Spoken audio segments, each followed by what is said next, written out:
Okay, so today we're going super deep on this YouTube channel called Raymond Chen, Oh, yeah, Raymond Chin. and specifically this video titled Episode TERAKHIR Escape, TERIMA KASIH, which I'm assuming means Like last episode last episode, yeah. of Escape, thanks for watching, kind of thing. Yeah, so it seems like it was part of like a Ramadan series. Exactly. It was a Ramadan collab series, and we're looking at the transcript from the final episode of that YouTube video, which features Raymond Chin, of course, along with Feren and Koi, Oh, cool. with kind of key contributions and insights from Ustaz Felix. Gotcha. So a good group of people there, it seems like. Yeah. So basically, in listening to this, you guys are going to let us take you through some of the biggest takeaways. Yeah. And just like the most interesting discussions that came up in this transcript. And it looks like we're going to be talking a lot about just understanding religion and personal growth and how religious practices show up across different cultures and the impact of online content like this. Yeah, definitely. So yeah, we're not taking sides here. We're just kind of navigating the conversation. Just taking you through it. Yeah, exactly. Giving you the main points. And highlights. Yeah. Okay, so where should we start? I'm thinking maybe we can start with Feren and their changing perspective on Islam. Yeah, I think that's a great place to start because what's really interesting is how open Feren is about their initial understanding of Islam, which was based on their experiences in Pesantren, which are traditional Islamic boarding schools. Oh, And Feren describes these experiences as scary. really? Wow. Yeah, and then there's this contrast that they draw between these more structured environments and their later experiences in Kaji and Salat Jumat, which are these Friday prayer study sessions, I see. and Dijat. Now, Dijad is not really explained, but It's not explained. I'm assuming it's like, Maybe another social or learning setting. yeah, exactly. And it seems like it gave Feren a very different feeling about Islam compared to their Pesantren experience. Definitely. And, this is something that a lot of people can relate to, right? The idea that different environments can shape our understanding of something.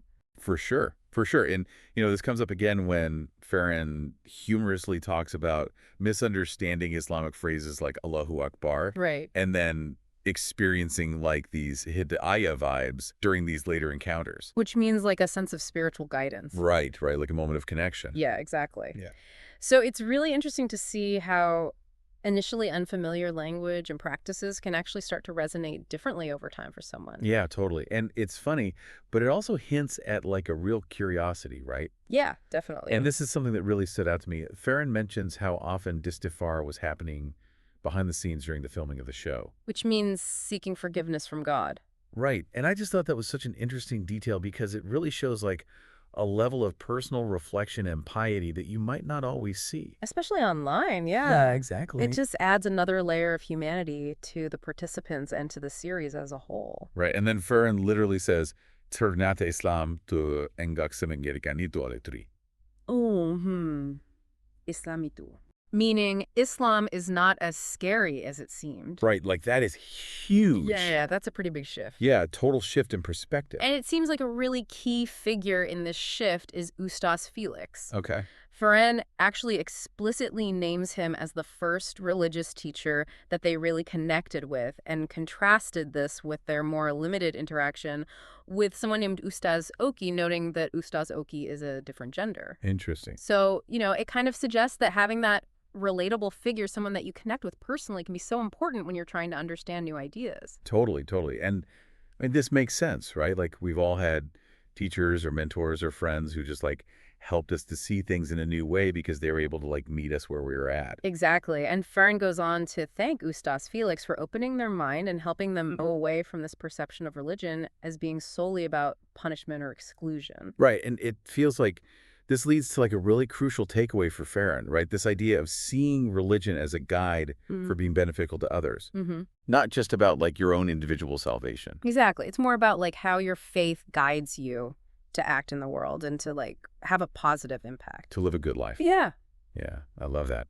Okay, so we see Feren going through this pretty significant evolution of thought. Yes. And I think it's really interesting to now kind of zoom out and look at the impact and the success of the Escape series as a whole, because it sounds like there was some initial hesitation, even from Raymond, about going so deep on religion in an online space. Yeah. I mean, it is a sensitive topic. Right. And it can be divisive. Totally. So were they right to be hesitant? Well, I mean, look at the numbers. Okay. Over 150 million views across platforms in just 31 days. Wow, that's huge. That's pretty huge, right?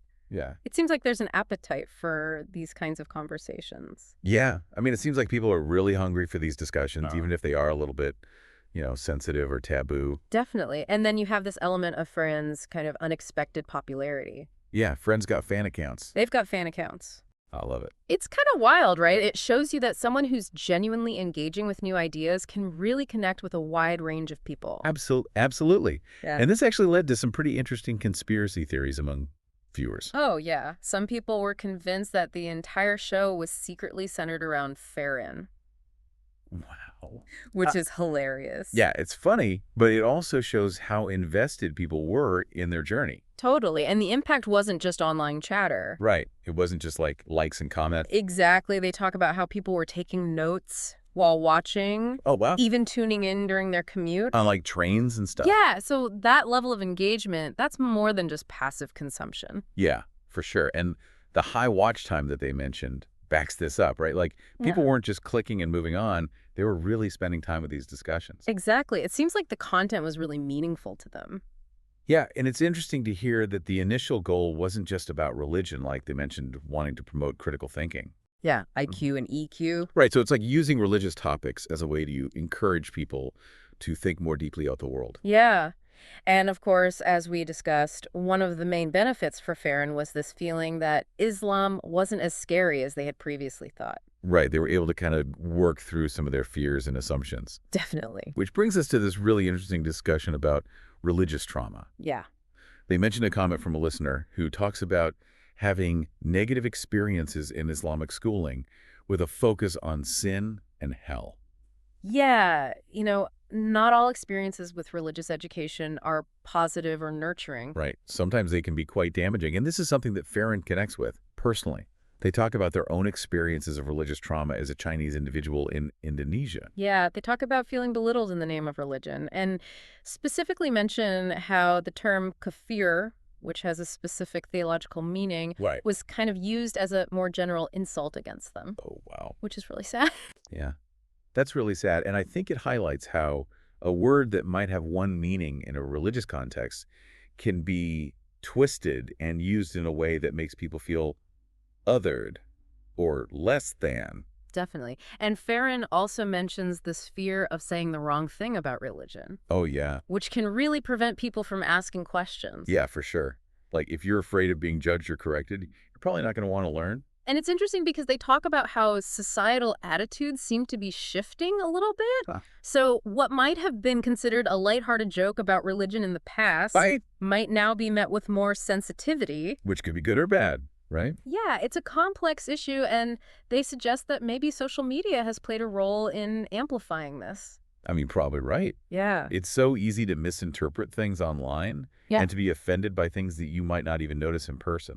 That's true. And what's really interesting is they suggest that the Escape series might be helping viewers who are dealing with their own negative religious experiences. Oh. By providing a more open and less judgmental space for these kinds of conversations. Yeah, that's a great point. It's like by showing these vulnerable and honest conversations, they're kind of giving people permission to do the same. Exactly. And Farron even shares their own initial fear of being judged as a Muslim. Oh. And having to live up to certain expectations. That's a lot of pressure. Yeah, it is. And they use this really great analogy comparing feeling pressured about faith to encountering those really intense sales promoters that you sometimes see in stores. Oh, yeah. The ones that jump out at you. Oh, yeah. It's okay. And they're in your face. Like, can I help you? Can I help you? Exactly. And it's like that kind of pressure can actually be really off-putting. Right. It can have the opposite of the intended effect. Exactly. And then there's this reference to the first verse in the Quran, which is Iqra, which means read. I see. And the fact that it doesn't explicitly name Allah is really interesting. Oh, how so? Well, it kind of suggests an emphasis on seeking knowledge and going on a personal journey of discovery rather than being forced into believing something. Okay. I like that a lot. Yeah, it's a nice way of thinking about it. So moving on, they start talking about the Qada and Qadar episode. Yeah, Qada and Qadar are these important concepts in Islam relating to destiny and divine decree.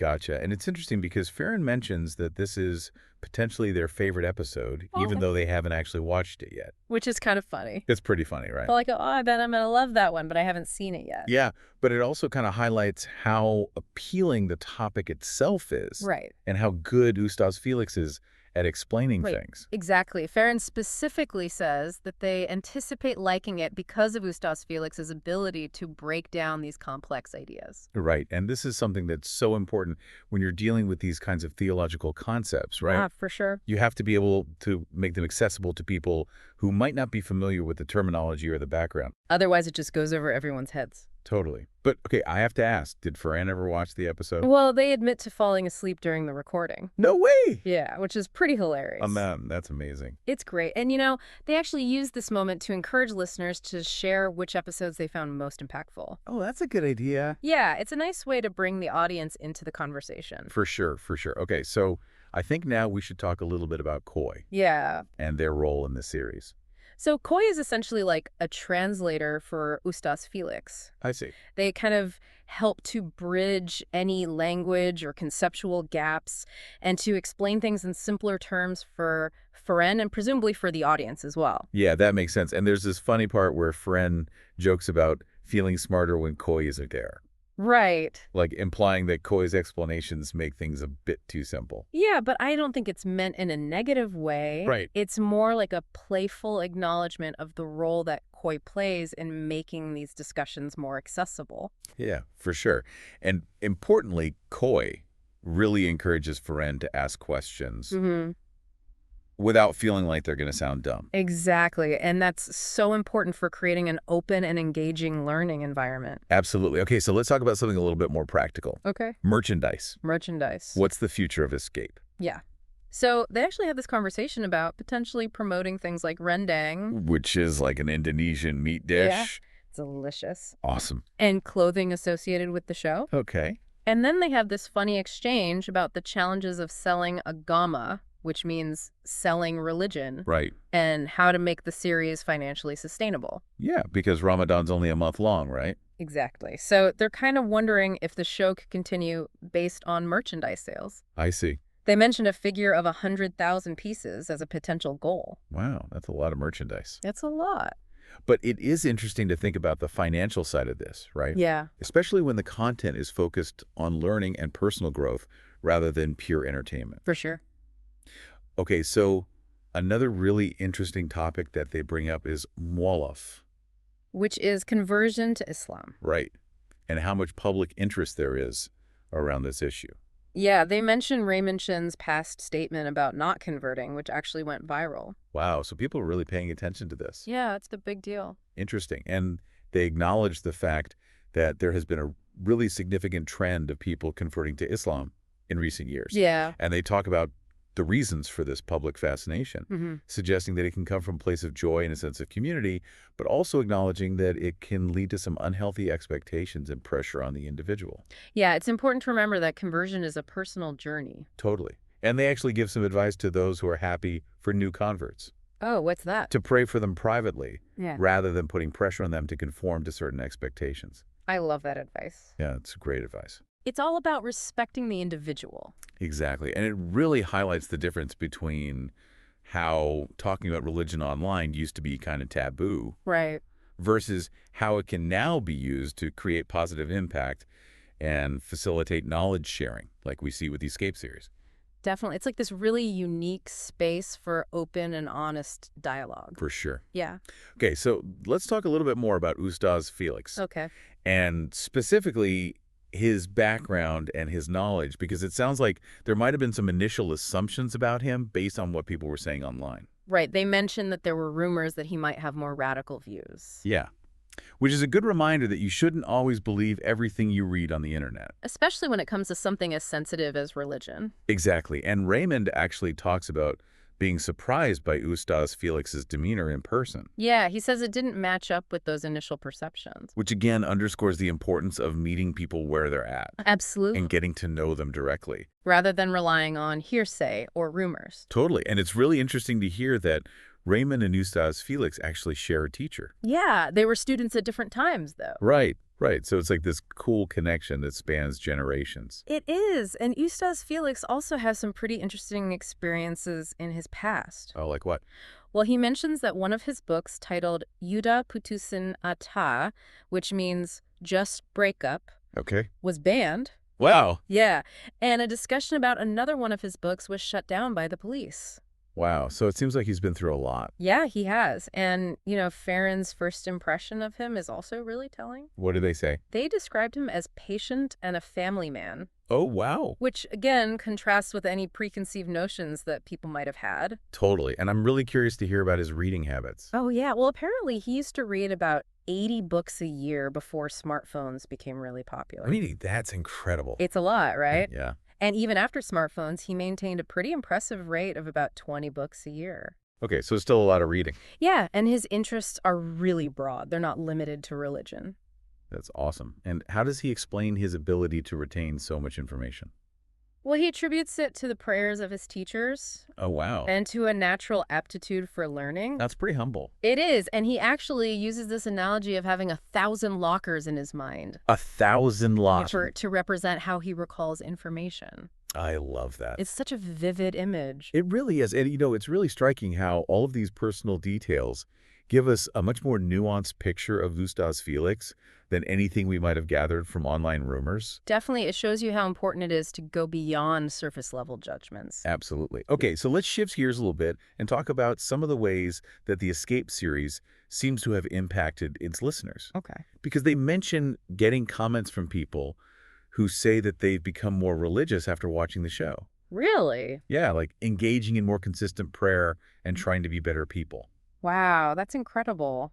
I know. And it's not like the show is directly focused on teaching people how to be more religious. Right. So it really highlights the power of just having these open and honest conversations and letting people draw their own conclusions. It's like witnessing these genuine exchanges can inspire viewers to make changes in their own lives. Totally. And Farron's role in asking what might seem like basic questions is also really important. It is, because they're kind of voicing the questions that a lot of viewers might be afraid to ask. Right. And that makes the learning process feel less intimidating. For sure. And their genuine curiosity and willingness to learn is something that really seems to resonate with people. Yeah, and it's interesting because they contrast this with experiences in more traditional Islamic educational settings. Where questioning might not be as encouraged. Exactly. Yeah, so it's like the Escape series is offering a different kind of learning environment.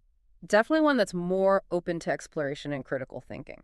And they actually use this really insightful analogy to describe the relationship between Islam and Muslims. Oh, what's that? They say that ideally, Muslims should be like gateways, making it easier for others to understand Islam. That's a good way of putting it. But sometimes they can actually obscure it through their actions or interpretations. Right. And they even quote a saying that translates to Islam is veiled by the Muslims. Wow, that's a powerful statement. It is.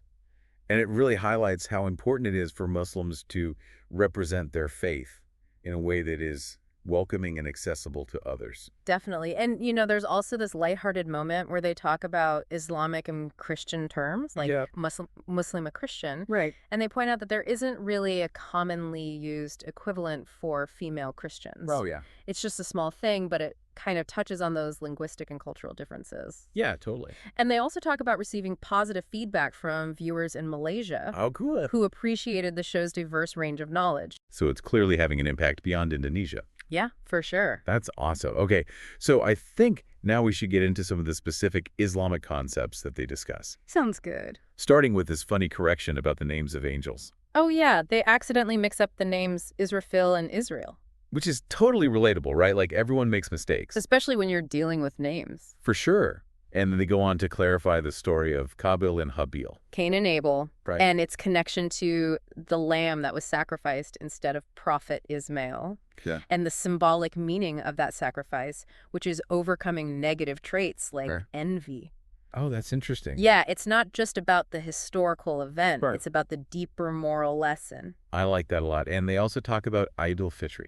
Yeah, they describe it as a victory chant. A victory chant. Yes, because of the takbiran, which is saying God is great. Okay. And the fact that it's a day of breaking the fast. Right. And celebrating victory over your desires. Okay. Yeah, that makes sense. And then they connect Eid al-Adha, the festival of sacrifice, to the story of Prophet Ibrahim. Yeah, so it's like these narratives are all intertwined. Right. And it's cool because they point out that the popular greeting, Minal Aidin wal Faizin, is actually more of an Indonesian cultural tradition. Yeah, it's not really a direct Arabic phrase with a clear religious basis. Oh, interesting. So it's like culture and religion are blending together. Exactly. And they also explain the tradition of Nekkar, which is visiting graves before Ramadan, Okay. as a cultural practice for remembrance. I get So again, we see this interplay between local customs and religious traditions. Yeah, for sure. And then they talk about Ramadan as a month of forgiveness. Yeah, and they emphasize seeking forgiveness during the last 10 nights of Ramadan through a specific prayer, Which is, Allahumma wa inaka afuwan kareem, okay. which basically means, "Oh Allah, you are forgiving and generous." Sounds beautiful. It is. And finally, they connect the concept of arrogance to refusing to pray and ask for forgiveness. Yeah, so it's like humility is being presented as an essential aspect of faith. Right, like acknowledging your own limitations and your need for God's grace. Exactly. Yeah, okay, so bringing it all back to the show, Mm-hmm. what's the future of Escape? Well, it sounds like they're not sure yet. Really? Yeah, they say it might depend on audience demand. So, like, if people really wanted to continue? Yeah, and if their merchandise is successful. Okay, so it's still a bit up in the air. It is, and, Feren's personal stance on conversion is still something that they haven't fully revealed. Right, they kind of hint at it, Eh. but they don't give us a definitive answer. Exactly. But the overall motivation for the show seems really clear. What's that? A desire to learn and to share that knowledge with others. Yeah, to benefit others through these open and honest conversations. Exactly. Which really brings us back to the heart of this deep dive. It does. Okay, so to sum up what we've learned from this final Ramadan episode of Escape, Mm-hmm. we've seen this incredible journey of learning. We've seen how these discussions can help to bridge religious understanding. Definitely. And we've seen the power of genuine online conversations to create real impact. For sure. And it's amazing to think that this seemingly informal online series has touched on so many profound topics. Yeah, it's really incredible. It is. So here's a final thought for all of you listening. Okay. As you've heard, even the creators of this series are still reflecting on the impact of their work and what the future holds. Mm-hmm. So think about this. How can online platforms be used to create spaces for genuine learning and to encourage people to engage with ideas that might be unfamiliar to them?